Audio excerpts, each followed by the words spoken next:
causa de sus genocidios contra su propio pueblo, el uso de las armas químicas que él hizo contra los kurdos en la época de los 80s, y además porque las violaciones a los derechos humanos habían llegado a un clímax donde alguien tenía que actuar y desarmar a este individuo. Sin embargo, en esta mañana la primera pregunta es: ¿quién tiene la razón?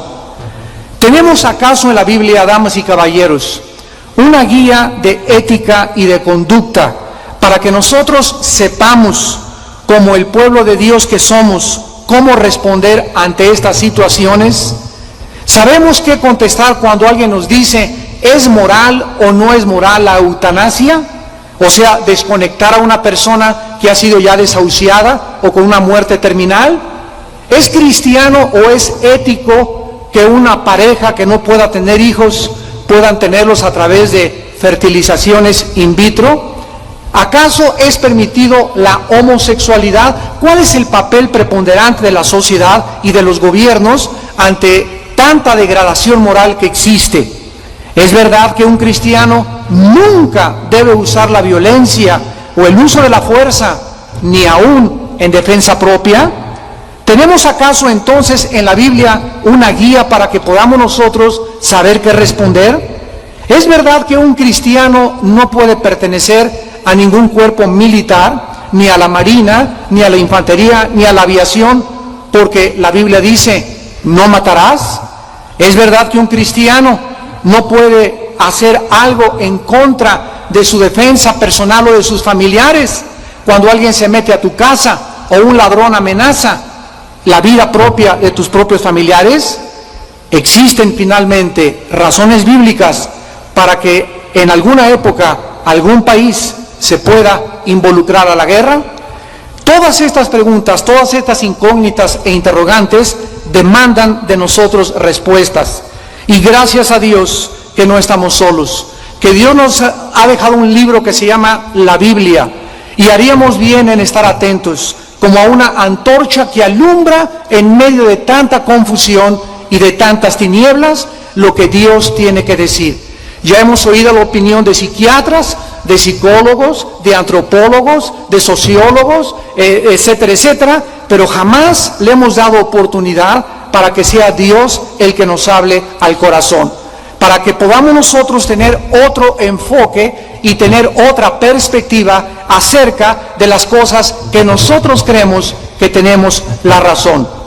Vamos a comenzar en esta mañana contestando la primera pregunta: ¿qué cosa dice la Biblia acerca de la guerra? En el libro del Génesis, capítulo 9, versículo 6, vemos que acaba el diluvio de terminar en la tierra, porque durante más de 1550 años, en un periodo de casi 1550 años, no hubo gobiernos, no existía ningún estado, no se había formado ninguna nación. Desde nuestros primeros padres, Adán y Eva, hasta el diluvio universal, reinó la anarquía, reinó el caos. En la ausencia de gobiernos, en la ausencia de leyes, en la ausencia de un estado, el ser humano se desbocó. Esto es un ejemplo muy claro sociológico acerca de cuando el ser humano no tiene alguien que lo detenga, cuando no se aplica el uso de la fuerza y muchas veces de la violencia, los malos prevalecen. En Génesis capítulo 9, después de que el diluvio termina, Dios le da una orden a Noé. De acuerdo a la Biblia, los tres hijos de Noé, Sem, Cam y Jafet, son los progenitores de todos los tipos que existen actualmente de seres humanos.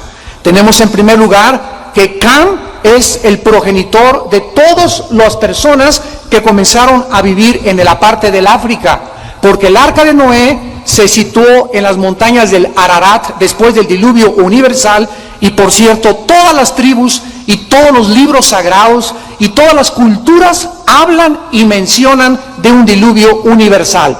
Así que cuando venimos a la Biblia, no estamos viendo mitos griegos, o no estamos viendo leyendas mexicanas, o cuentos o historias. Estamos abordando algo científico, arqueológico, antropológico, sociológico y de cualquier academia científica que existe. Entonces el arca se sitúa en las montañas del Ararat, y de ahí, de acuerdo a la Biblia, los camitas comienzan a poblar toda África. Todos los que venían de Jafet poblan todo lo que es Europa, y se le conoce como los anglosajones, y todos los semitas poblan totalmente el Medio Oriente, y de ahí el Asia, y de ahí pasan por el estrecho de Bering a lo que es actualmente las Américas. Entonces la Biblia es muy clara de que todos nosotros descendemos de los 3 hijos de Noé. Dios, por primera vez después del diluvio universal, establece el inicio o la institución del Estado, de la nación y de los gobiernos. Y la primera orden que Dios le da a Noé es la siguiente: Génesis 9:6, el que derramare sangre de hombre, por el hombre su sangre será derramada, porque a imagen de Dios es hecho el hombre.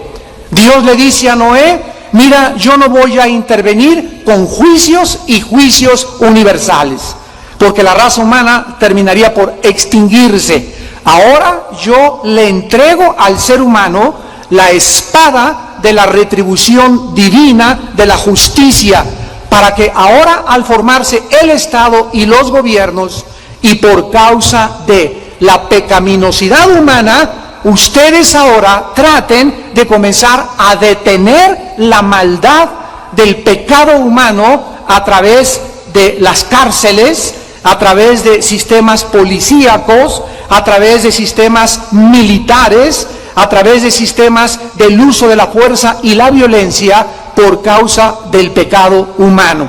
Entonces comenzaban las familias a agruparse, a conglomerarse, a formar sociedades, y era imprescindible tener que castigar a las personas que se metieran con tu esposa y la violaran, que cometieran adulterio y que se llevaran a otra persona que no era su esposa, a hombres adultos que violaran a los niños, a personas que se atrevían a quitarle la vida con premeditación, alevosía y ventaja a cualquier otro ser humano. Ante esta tendencia humana del pecado, Dios estableció la pena capital, el castigo, las cárceles y el uso de la fuerza y de la violencia. Comenzaría ahora, por primera vez en la historia, el sistema de los estados o de las naciones para poder gobernar al ser humano. Pasó el tiempo y Dios, de todas las naciones que comenzaron a poblar el globo terráqueo, escoge a una nación en particular llamada Israel. Dios no escogió a los judíos porque fueran superiores, porque fueran mejores, sino todo lo contrario. En el libro de Deuteronomio, capítulo 7, la Biblia nos dice muy claramente las razones por las cuales Él escoge a la nación de Israel. Le dice en el versículo 6, porque tú eres pueblo santo para Jehová tu Dios. Dios tu Dios te ha escogido para hacerle un pueblo especial, más que todos los pueblos que están sobre la tierra. No por ser vosotros más que todos los pueblos os ha querido Jehová y os ha escogido, pues vosotros erais el más insignificante de todos los pueblos, sino por cuanto Jehová os amó. Vemos pues que el propósito de Dios para las naciones era escoger a un pueblo.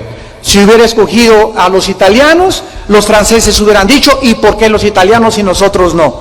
Si hubiera escogido a los ingleses, hubieran dicho los rusos, ¿y por qué nosotros no? La cuestión es que Dios escoge en su soberanía, porque Dios es soberano, a este grupo de personas que continúa siendo la nación más insignificante y donde más conflictos internacionales hay, y donde, de acuerdo a la Biblia, surgirá la tercera guerra mundial ahí mismo en la tierra de Israel y de Irak, para que los judíos fueran un canal de bendición a todas las naciones. Dios llama a un hombre llamado Abraham y le dice: Abraham, quiero que tú seas bendito por mí. Te voy a bendecir para que tú seas el canal a través del cual venga mi Hijo Jesucristo, venga la semilla prometida. Y cuando nosotros, damas y caballeros, abordamos la historia humana, descubrimos un fenómeno que no ha sucedido con ninguna otra nación, con ninguna otra civilización en toda la historia humana, repito, la nación de Israel. Los asirios surgieron, los sumerios surgieron como el primer imperio junto con los asirios, después le siguieron los egipcios, los babilonios, los griegos con los medos persas, los romanos, y todas estas civilizaciones surgieron en las arenas del desierto y sucumbieron en la historia. Sin embargo, de todas las civilizaciones y de todos los pueblos más antiguos, el único que ha sobrevivido después de haber sido dispersado más de 2200 años fue la nación de Israel. Es increíble que el 14 de mayo de 1948, ante el asombro de todas las Naciones Unidas, que en aquel tiempo era la Liga de las Naciones, haya surgido Israel, y después de más de 2000 años, que habían sido dispersados, que les habían quitado la religión, la tierra, el derecho de vivir, sus derechos humanos, absolutamente, regresan y forman en un solo día una nación. Esto no ha existido jamás en la historia de la sociología, ni tampoco de la historia de las naciones. Pero ¿por qué Israel continúa siendo el foco de la atención mundial? Porque Dios quiso que nosotros centráramos nuestra atención en este punto geográfico, repito, no porque sean mejores que los árabes, porque Dios ama también a los palestinos y a los iraquíes y a los jordanos, insisto, para que nosotros viésemos a través de esta nación las principales profecías cumplidas en la palabra de Dios. Entonces Dios, en el capítulo 20 del libro de Deuteronomio, a este pueblo, de una forma maravillosa, lo prepara para la guerra. Al formar Dios una nación y poner sus ojos en este pueblo especial, que se convertiría en el precursor del Mesías, que se convertiría en el canal de Dios para la bendición, Dios le da una orden. Dice en Deuteronomio capítulo 20, cuando salgas a la guerra, contra tus enemigos, si viereis caballos y carros, y un pueblo más grande que tú, no tengas temor de ellos, porque Jehová tu Dios está contigo, el cual te sacó de tierra de Egipto. Y cuando os acerquéis para combatir, se pondrá en pie el sacerdote y hablará al pueblo y les dirá: oye Israel, vosotros os juntáis hoy en batalla contra vuestros enemigos. No desmaye vuestro corazón, no temáis, ni os azoréis, ni tampoco os desalentéis delante de ellos, porque Jehová vuestro Dios va con vosotros para pelear por vosotros contra vuestros enemigos, para salvarlos. Dios les enseña a su pueblo la necesidad de prepararse para la guerra, usando la fuerza y la violencia por causa de la pecaminosidad humana. En otras palabras, en el momento que Dios levanta a una nación, la Biblia nos revela un mundo invisible espiritual que no puede ser percibido por nuestros 5 sentidos más que a través del Espíritu de Dios. Este mundo espiritual invisible, la Biblia dice, está controlado por un querubín que cayó hace millones de años de nuestro tiempo, llamado Lucifer, que significa el que porta o el que lleva la luz. De Lucifer fue cambiado su nombre a el diablo o a Satanás, como se le conoce después en la Biblia, o como la serpiente antigua. Este ser, que es tan real como la persona de Jesucristo, controla el mundo, el aire invisible que se llama el mundo de las tinieblas. Y detrás de las guerras, de las naciones, de los conflictos que existen, de las personas que pierden su mente, de las personas que la gente no cree que están endemoniadas, de las anormalidades mentales que la psicología clasifica como paranoia, esquizofrenia, psicosis, etcétera, etcétera, la Biblia nos revela que se encuentran espíritus que son demonios. La historia les llama fantasmas, les llama apariciones, les llama a los hijos de la Llorona, etcétera, etcétera. La Biblia y Jesucristo se dirigió a ellos como demonios. Cuando Israel llega a su tierra, había 7 naciones que se llaman los cananitas, que eran degradados, degenerados, inmorales, asesinos, crueles, sanguinarios, y era importante que Israel, al avanzar conquistando la tierra de Canaán, supieran que a través de la guerra podrían tomar la tierra de Canaán. Vamos a contestar a continuación la tercera pregunta para que podamos ir muy lentamente aclarando en nuestro corazón y en nuestros pensamientos la perspectiva divina de la guerra. En tercer lugar, ¿es matar siempre asesinato?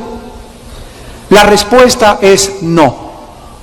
Y esto puede ser comprobado muy fácilmente por las aparentemente llamadas contradicciones bíblicas.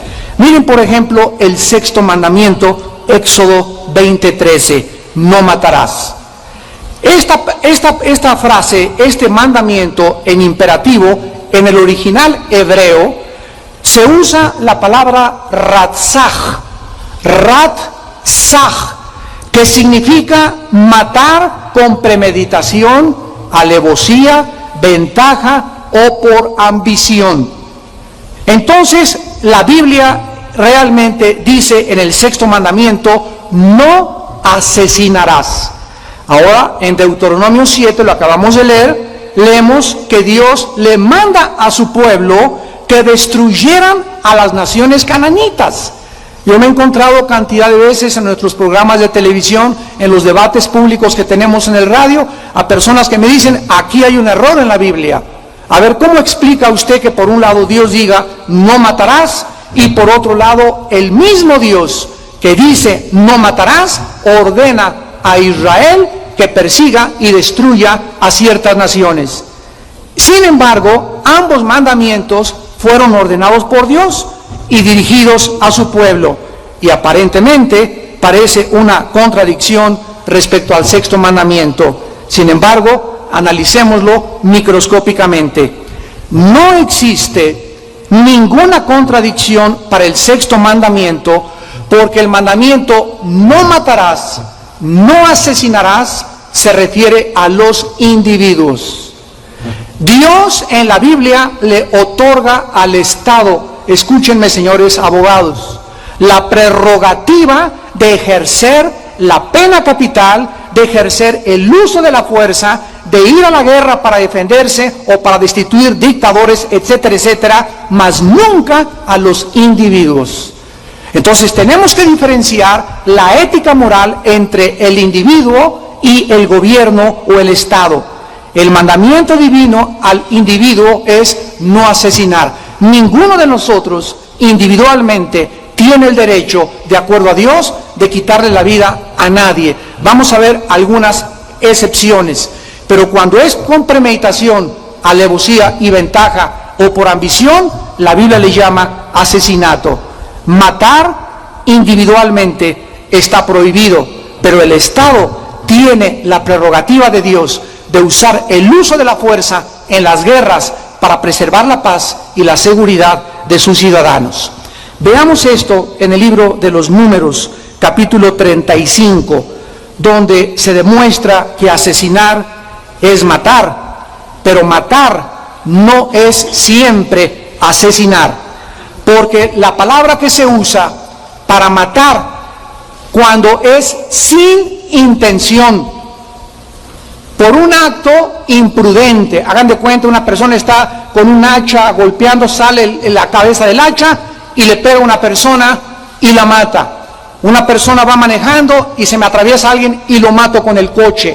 Esto no se llama asesinato, se llama matar en la Biblia. Y son dos cosas enteramente diferentes. En el libro de los Números, capítulo 35, en el versículo 10 al 12, Dios menciona las personas que mueren por algo que no fue intencionado, a las cuales no se les culpa de asesinato. Así que si creíamos que las leyes de la abogacía o de la jurisprudencia, tenían su origen en el derecho romano, nos equivocamos. Antes, siglos antes, ya Dios en las leyes a Moisés había delineado perfectamente bien estas leyes que actualmente en muchos códigos penales continúan exponiéndose. Dice Números 35, versículo 10, habló Jehová a Moisés diciendo, habla a los hijos de Israel y diles, cuando hayáis pasado al otro lado del Jordán, a la tierra de Canaán, os señalaréis ciudades, ciudades de refugio, o sea, era un tipo de cárceles para tener a las personas que huyeran o que hirieran a alguien de muerte sin intención. Y os serán aquellas ciudades para refugiarse del vengador, y no morirá el homicida hasta que entre en juicio delante de la congregación. En otras palabras, en aquellos tiempos alguien mataba a mi hermana. Entonces, inmediatamente la persona quería vengarse de esa persona, pero no se había desarrollado una investigación para determinar si a mi hermana la mataron con intención o sin intención. Entonces Dios, en su sabiduría, antes de que alguien quisiera vengar y matar a la persona que no había sido expuesta en un juicio, mandó construir ciudades que se llamaban de refugio, para que ahí escondieran al supuesto homicida hasta que no se le comprobara que esa persona había matado con intención. Ahora veamos ahí mismo, en el versículo 22, que dice la Biblia, mas si casualmente lo empujó sin enemistades, o echó sobre él cualquier instrumento sin acechanza, o bien sin verlo hizo caer sobre él alguna piedra que pudo matarlo y muriere, y él no era su enemigo ni procuraba su mal, entonces la congregación juzgará entre el que causó la muerte y el vengador de la sangre conforme a estas leyes, y la congregación librará al homicida de mano del vengador de la sangre. Vemos pues que también aquí se le perdonaba a la persona que iba pasando por un barranco y empujaba sin intención y se precipitaba y se murió una persona. Entonces la Biblia separa y clasifica muy claramente lo que es el asesinato y lo que es matar. Ahora Dios también en Éxodo 22, versículo del 2 al 3, le dice a Israel cuando una persona era culpable. Dice Éxodo 22, del 2 al 3. Si un ladrón, escuchen damas y caballeros a la Biblia, hace más de 5,000 años estas cosas fueron escritas. Si algún ladrón fuere hallado forzando una casa y fuere herido y muriere, el que lo hirió no será culpado de su muerte. Pero si fuere de día, el autor de la muerte será reo del homicidio. El ladrón hará completa restitución, si no tuviere con qué, será vendido por su hurto. En otras palabras, la Biblia dice que si alguien entra a mi casa en la noche, y como no se puede ver muy bien, y yo tengo una pistola debajo del colchón, y veo que alguien se brinca al cuarto de mis hijas, y veo por ahí en alguna sombra, ¿verdad?, que le brille un cuchillo a cualquier cosa, tú tienes el derecho de dispararle. Si no tienes puntería y lo mataste, de acuerdo a las leyes de Dios, no eres culpable de asesinato. Mataste en defensa de tu familia y de tus propiedades. Pero si es de día, entonces ya, ¿verdad?, claramente tenemos que apuntarle a las piernas y no decirle, a este me lo he hecho y de una vez un balazo en la cabezota. Entonces vemos nosotros la sabiduría de Dios en lo que hace la diferencia entre matar y asesinar. La Biblia reconoce, en conclusión, el derecho de una persona de defender su persona, su propiedad, su familia o su país por medio del uso de la fuerza y de la violencia. Esto está absolutamente claro. ¿Defenderías tú a tu familia si fuera atacada? Si pasaras por un callejón y fueras cristiano y vieras a un hombre corpulento, grandote, violando a una niña de 5 años, ¿le dirías, Jesús te ama? ¿O le regalarías un folleto? No, ¿verdad? De ninguna manera. En ese momento, ¿cómo reaccionarías? Si tú no tienes estos principios de ética y no sabes claramente cómo funciona el juicio de Dios, pues nos quedaríamos, ¿verdad?, con culpa.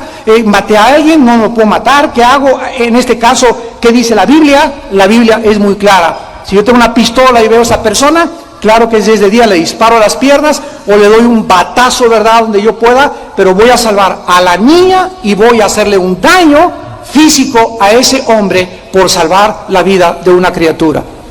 Lo mismo que si alguien, ¿verdad?, me quiere robar o me quiere asaltar y yo puedo defenderme, la Biblia dice que Dios nos da el derecho de poder defendernos. Esto lo vamos a aclarar claramente cuando terminemos con las enseñanzas de Jesús. Muy bien, vamos ahora al libro de Romanos, los que hayan traído su Biblia, y veamos lo que la Biblia enseña. A la luz, esto es maravilloso, de lo que México está atravesando actualmente. En Romanos capítulo 13, versículos del 1 al 4, la Biblia establece el principio de la autoridad. En la Biblia hay 3 instituciones de autoridad. Una es dentro del núcleo de la familia. De acuerdo a la Biblia, en toda familia, el varón. 1 Corintios 11:3 es la cabeza de la mujer. No significa que mi esposa es mi esclava, ni mi sirvienta, ni que por eso la voy a tratar o oprimir psicológicamente, mucho menos abusar de ella físicamente. Un varón, ¿verdad?, no es macho. Un varón se porta varonilmente, viviendo sacrificialmente para la compañera que Dios nos ha dado como la madre de nuestros hijos. Entonces se ha malinterpretado esta autoridad y vamos a ver que así como en el hogar los varones han abusado de esta autoridad, lo mismo se ha abusado en el gobierno, y hay gobiernos autoritarios, totalitarios, fascistas, comunistas, nazistas, etcétera, etcétera, pero esto ya no es culpa de Dios. Es la libertad que tenemos para ejercer la autoridad de una forma medida o de una forma abusiva. Aquí en Romanos 13, la Biblia dice hace 2000 años, escrito por el apóstol San Pablo: sométase toda persona a las autoridades superiores, porque no hay autoridad sino de parte de Dios, y las que hay por Dios han sido establecidas. De modo que quien se opone a la autoridad, a lo establecido por Dios, resiste. Y los que resisten acarrean condenación para sí mismos. Número 1, la Biblia establece que una de las causas más graves o síntoma de la pecaminosidad humana es la rebelión a las autoridades. Cuando los hijos se rebelan a los padres, cuando los alumnos se rebelan a los maestros, cuando los ciudadanos al presidente de la República le pierden el respeto, como está sucediendo en nuestro país. No importa quién sea el presidente, es el magistrado con la más alta investidura y merece todo el respeto de sus ciudadanos. Y no tenemos por qué hacer de un presidente que nos representa y que es el jefe del gobierno una caricatura de él. Mucho menos meternos con su esposa, meternos con su familia por una libertad de expresión de la cual se ha abusado últimamente en los últimos años en nuestro país. En gobiernos anteriores no podías decir eso porque hubieras amanecido en el río Tula. Pero ahora se puede decir lo que sea. Y vean ustedes, nos dan el pie, nos dan la mano y nos tomamos el pie. Así es el ser humano, abusivo siempre en lo que se le concede. Dios pues nos muestra que debemos respetar y honrar a las autoridades. Y si las autoridades de alguna forma están en contra de algo o proceden equivocadamente, hay una manera justa, hay una vía legal para poder externarles nuestra contradicción y nuestro sentir, pero nunca abusar de una persona que es la autoridad y menos burlarnos de ellos. Pero es el grado a que los seres humanos han llegado en los gobiernos internacionales. Dice el versículo 3, porque los magistrados no están para infundir el temor al que hace el bien, sino al malo. ¿Quieres no temer la autoridad? Hazlo buena y tendrás alabanza de ella, porque es servidor de Dios para tu bien.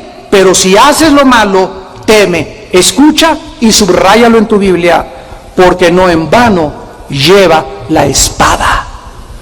Damas y caballeros, Dios les entrega a las autoridades y a los gobiernos la principal función que tiene que tener un Estado o un gobierno.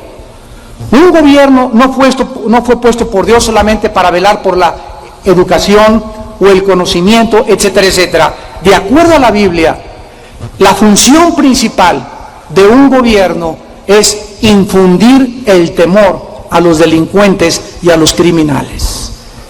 La función de un gobierno es tratar de demostrarle a las personas que no pueden hacer una manifestación por una vía que no es legal y abusar los derechos de las terceras personas, paralizar el tráfico, mandarnos 2 días por otra carretera para parar las carreteras federales, apedrear los comercios, y cuando el ciudadano se siente totalmente vulnerable, imposibilitados de poder defendernos, porque los únicos que nos pueden defender son aquellos que están dentro del gobierno. De acuerdo a la Biblia, el gobierno necesita usar la fuerza, necesita usar las macanas y duro, necesita usar los escudos y necesita usar gases lacrimógenos y necesita usar el ejército cuando se violenta la seguridad de los ciudadanos.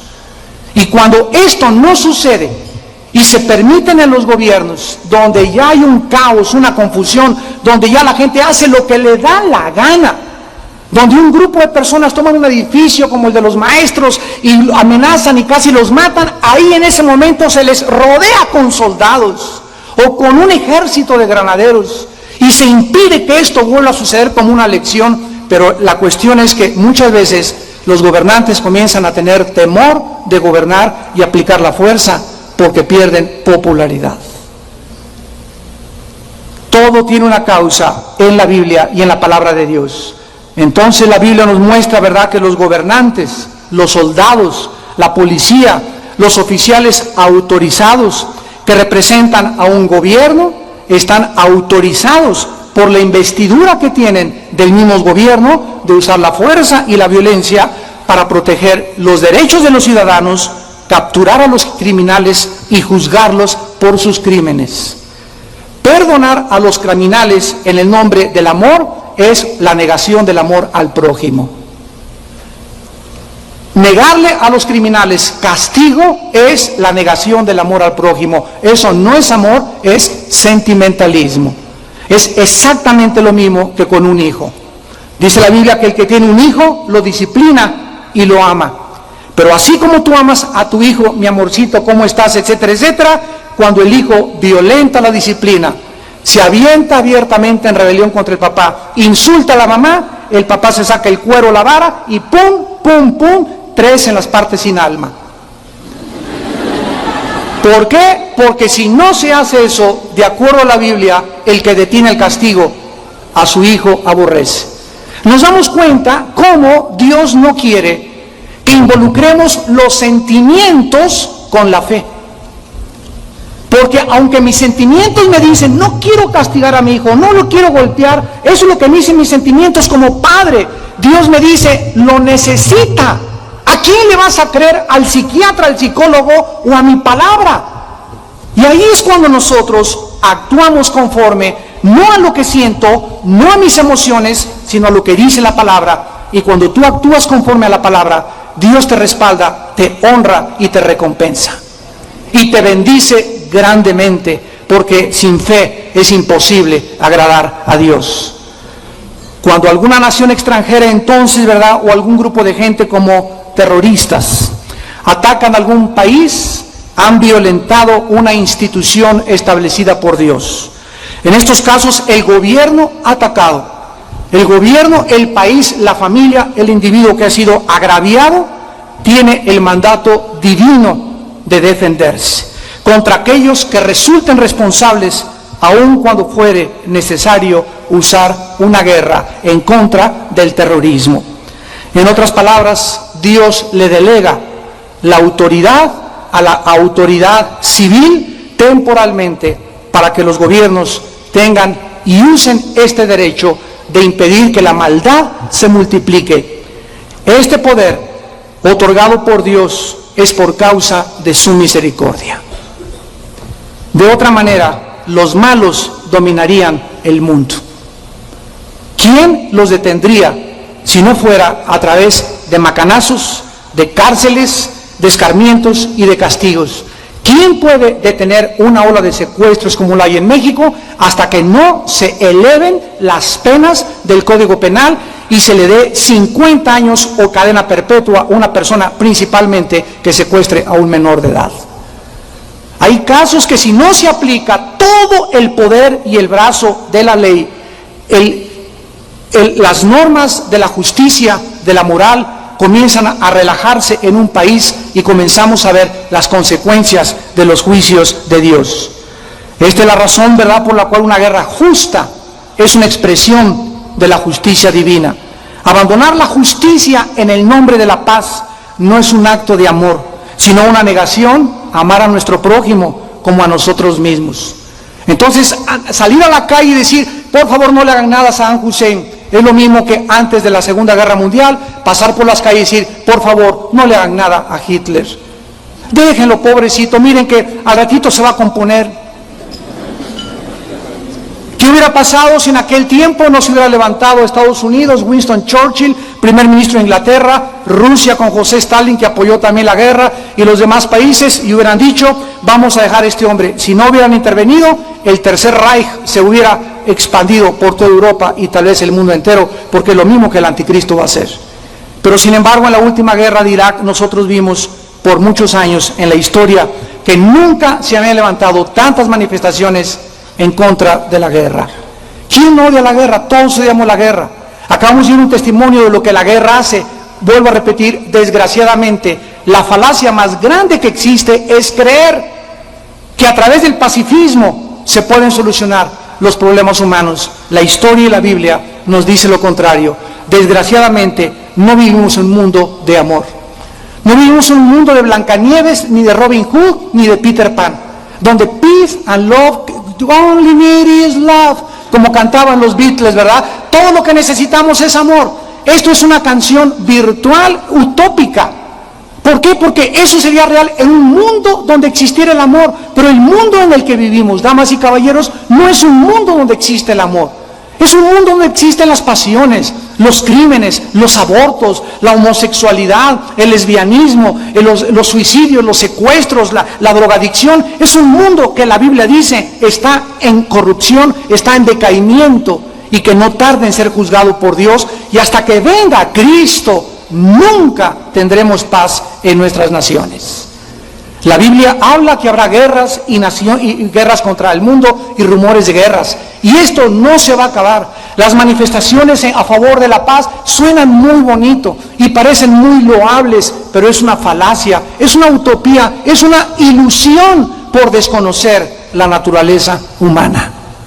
Por no saber con quién estamos enfrentando y la maldad tan grande que existe en nuestro corazón. Esta es la razón por la cual Saddam Hussein tuvo que ser detenido mediante la guerra. Esta es la razón por la cual el terrorista Osama Bin Laden, con sus redes terroristas en el mundo entero, tiene que ser detenido, tiene que ser destruido para que no mate más gente inocente.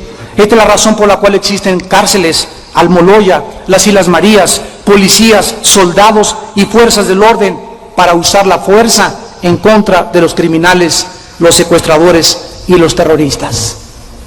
Cuando nosotros comenzamos a entender el plan de Dios, comenzamos a entender su sabiduría. Hace muchos años un rey en Inglaterra llamado Enrique VIII perdonó una vez a un asesino y quiso ser más compasivo y más misericordioso que Dios. Y este criminal, cuando salió de la cárcel, volvió otra vez a asesinar a 2 personas más. Cuando le volvieron a solicitar a Enrique VIII, el rey, que volviera a perdonar a este criminal, entonces el rey Enrique VIII contestó, de ninguna manera. Este hombre mató al primer hombre, pero yo maté al segundo y al tercero por haberlo dejado libre. Ahora debe ser ejecutado. Desechemos pues entonces la idea de que un cristiano no puede ser policía, o de que un cristiano no puede ser militar, o de que un cristiano no puede ser juez que dicte sentencias, inclusive muchas veces de pena de muerte a criminales. Porque todas estas personas, al tener la necesidad, de actuar conforme a la justicia por causa de su trabajo, y justificadamente no son considerados por las leyes de Dios como asesinos, sino como magistrados que representan al Señor. Vemos nosotros, para terminar, que el Dios de la Biblia nos dice que de la misma manera que Él manifiesta su amor, manifiesta sus juicios. ¿Cuántas personas no me encuentro yo por todas partes en los programas que tenemos, correos electrónicos que nos mandan? Señor Alducin, ¿verdad que al final Diosito va a perdonar a todos y nadie se verá al infierno porque Dios es amor y misericordia? Le digo, mire señora, claro que Dios es amor y claro que Dios es misericordia, pero Dios es también justicia. Hemos conocido solamente y se ha propagado y se ha enseñado una parte del carácter de Dios. Dios es amor, Dios es miel, Dios es misericordia, pero Dios también juzgó a Sodoma y a Gomorra. Dios juzgó con el diluvio universal a toda una población en el mundo. Dios juzgó a Jerusalén, Dios ha juzgado a hombres, a mujeres, a gobiernos, porque Él tiene que ejecutar la justicia. Pero las más grandes noticias que nosotros podemos tener, ¿verdad?, es que Dios, en lugar de juzgarnos a nosotros, Dios envió a su Hijo Jesucristo a morir en una cruz. Y en esa cruz Jesucristo nos habla del inmenso amor de Dios y del odio que tiene el Dios de la Biblia por el pecado. Vamos a terminar con otra respuesta final. Bueno, alguien me puede decir, nos ha mostrado evidencias del Antiguo Testamento, de que Dios apoya las muertes en defensa propia, en prudencia, que hay guerras que son justificadas, pero ¿qué dice Jesucristo, el Hijo de Dios, respecto a esto? Porque si alguna persona pudiera argumentar que estos argumentos son solamente basados en el Antiguo Testamento, vamos a las enseñanzas del Señor Jesucristo en el Nuevo Testamento. ¿Qué enseñó Cristo acerca de las guerras y del uso de la fuerza? Veamos los dos lados de la moneda. En Lucas capítulo 22, versículo 35 y 36, mi anhelo es que no salga ninguna persona de esta conferencia con dudas, sino que vean ustedes claramente en la Biblia todas las cosas pesadas en la balanza, pero los dos lados, repito, de la moneda. Dice Lucas capítulo 22, versículo 35 y 36. Y a ellos les dijo, cuando os envié sin bolsa, sin alforja y sin calzado, ¿os faltó algo? Y les dijo, pues ahora es Cristo el que está hablando, el que tiene bolsa, tómela, y también la alforja, y el que no tiene espada, venda su capa y compre una.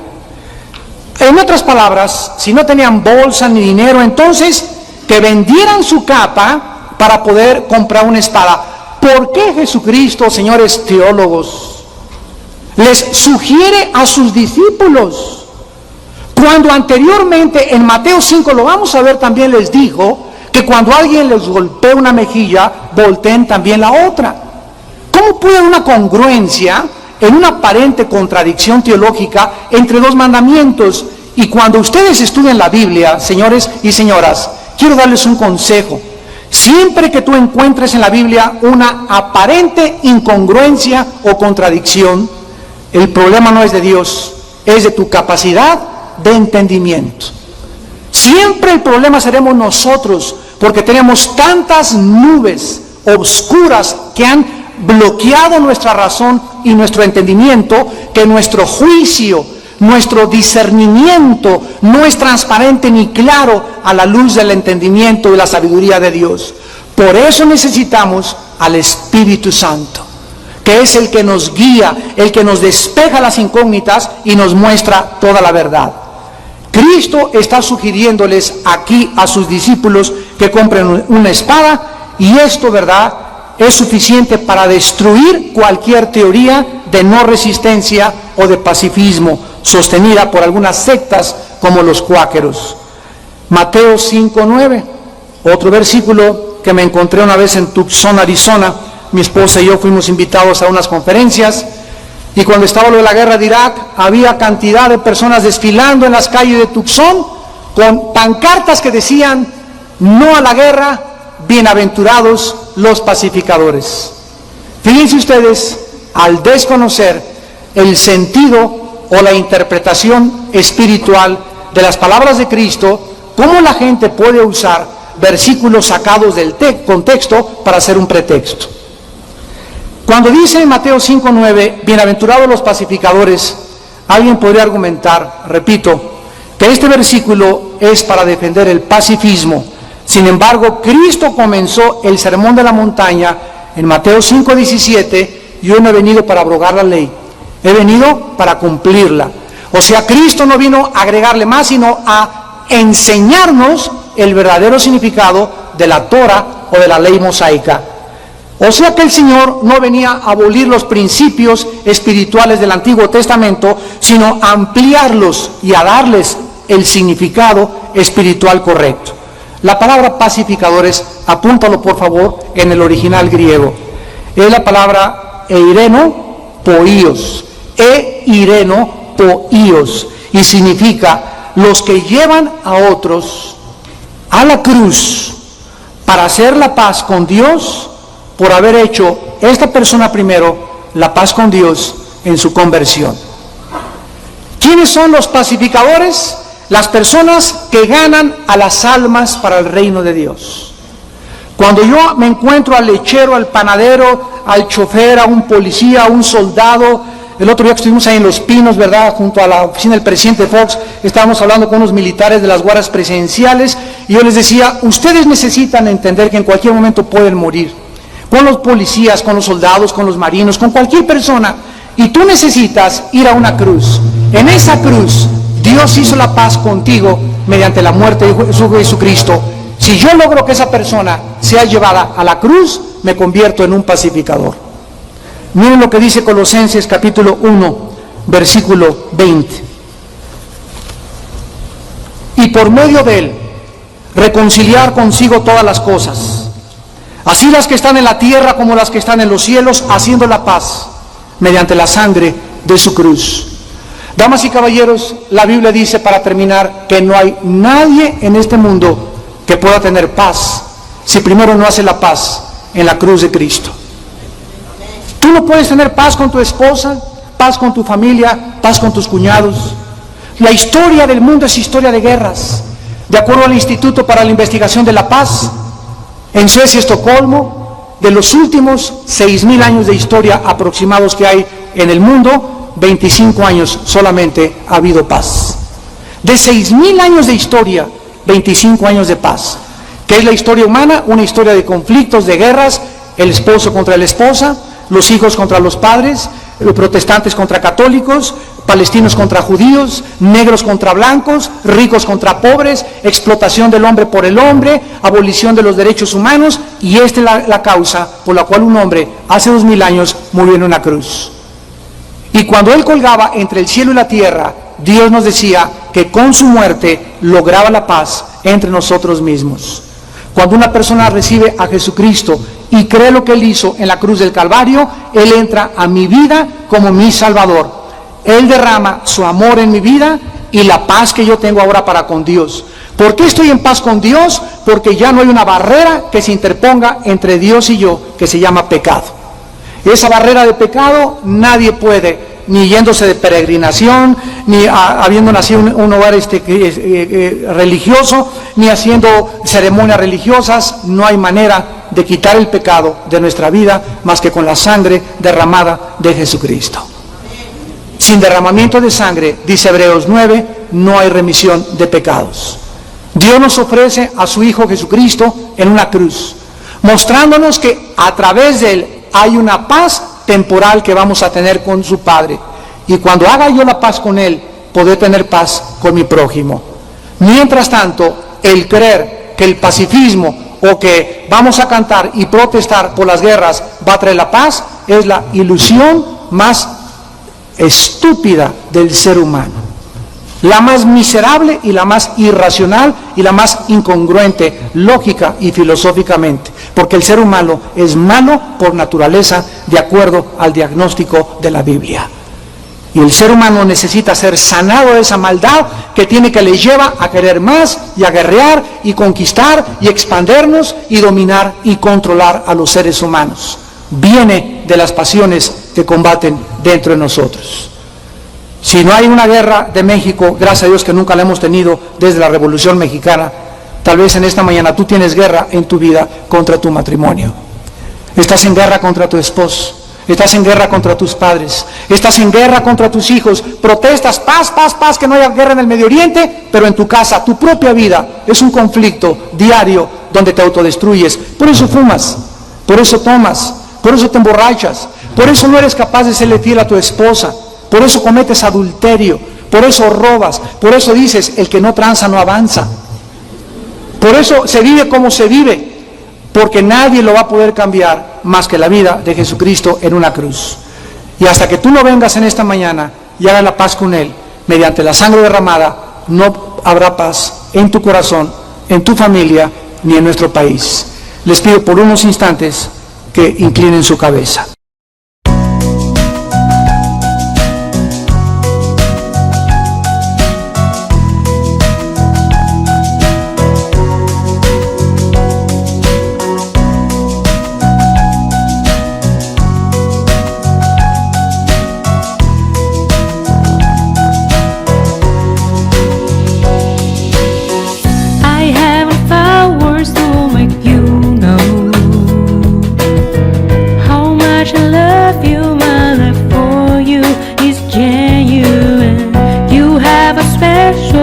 In my heart, no one can take that place. I love everything about you and trust you even when I will be miles apart from you. I promise to be with you forever. The person who make my life beautiful is none but you. I will never stop caring for you.